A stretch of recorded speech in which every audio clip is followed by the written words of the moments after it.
Oke geng, kembali lagi bersama saya dan bersama FU video saya. Ini saya mau konten TikTok tentang ya edukasi, ngasih tahu juga ya. Nah, tentang edukasi pokoknya, edukasi saya mau ngasih tahu gimana sih mesin nggak pakai oil cooler. Kelebihannya apa, kekurangannya apa ya. Nah, ini motor nggak pakai oil cooler. Motorku rata-rata nggak pakai sih. Ini spek 68, porting, nokon in juga nggak pakai oil cooler, aman buat jarak jauh deh, aman lah. Itu rangkanya, mesinnya lagi tak turunin. Oke, kita lanjut ke sini. Kenapa sih pada dilepas gitu ya? Apa kekurangan dan kelebihan? Kalau kelebihannya mesin lebih simple karena nggak ada oil cooler ya, jadi dilihat juga lebih enak. Kalau yang ya selera masing-masing sih ya, kalau menurutku lah. Kalau menurutku itu lebih enak di sawang. Di bagian sini nggak ada apa-apa, plong. Untuk kekurangannya itu ya otomatis pasti mesin lebih panas. Cuman itu kayak peningkatannya cuman beberapa persen doang dari standar yang tadinya pakai oil cooler ya. Kalau oil cooler juga menurutku itu kayak pengaruhnya cuman beberapa persen doang lah. Karena oil cooler kan buat sirkulasi oli doang ya. Oli kena angin gitu. Beda sama radiator. Karena radiator itu kan ada airnya. Itu airnya buat ngalirin blok. Dan airnya itu dingin, jadi buat ngalirin bloknya biar adem. Itu kalau radiator.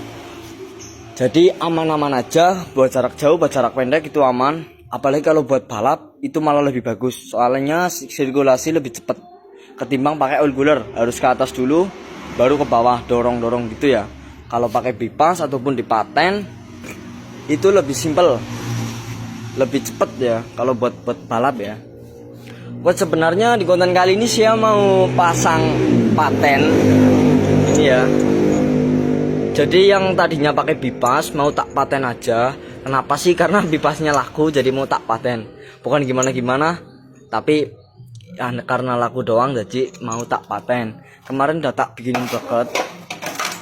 Ini bracketnya aku juga bikin 4 karena buat cadangan aja. 4 ini. Yang satunya udah pasang. Jadi kalau dipakein paten kayak gini ya udah otomatis lebih simpel lagi, soalnya udah nggak ada apa-apanya ya tuh. Cuman kalau di paten ribetnya apa, dalam harus dibor. Nanti kalau mau standarin lagi itu susahnya kenapa? Karena lubang yang di dalam yang dibor itu harus nanti ditutup lagi kalau mau distandarin. Kalau semisal nggak ditutup, distandarin dipakein oil cooler, itu oli nggak bakalan naik. Soalnya udah bocor dari sini, oli nggak ke oil cooler. Yang ke oil cooler itu cuma sedikit doang. Nanti sirkulasi oli itu nggak lancar. Itu kelemahan kalau di paten. Kelebihannya yaitu lebih simpel lagi. Ini kemarin udah tak bongkar. Udah tak lepas semua. Bautnya di sini nih, udah tak lepas.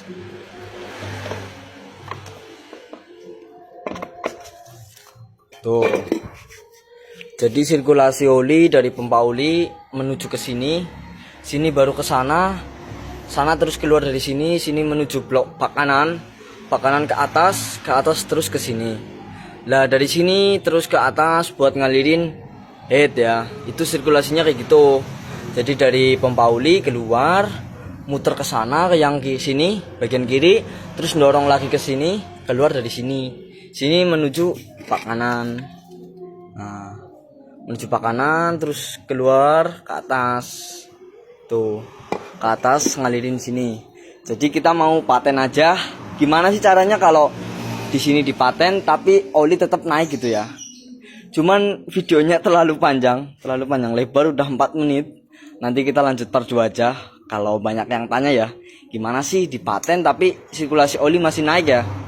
Nah, jadi di bagian sini ini aja ada yang dilubangin. Oke. Ya, kita lanjut part 2 aja. Nanti kita kasih tahu lah pasti.